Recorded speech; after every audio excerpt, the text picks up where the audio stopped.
हरि ओम श्रीमद्भगवद्गीता శ్రీకృష్ణపరబ్రహ్మణే నమః. ద్వితీయోధ్యాయః సాంఖ్యయోగः.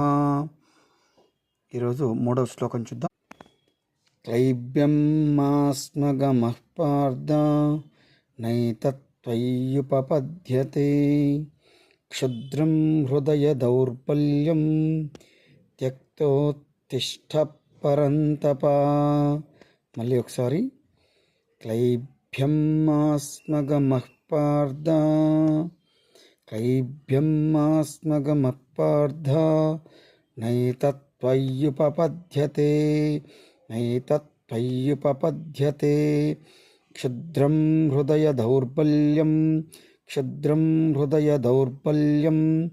త్యక్తోత్తిష్ఠ పరంతప.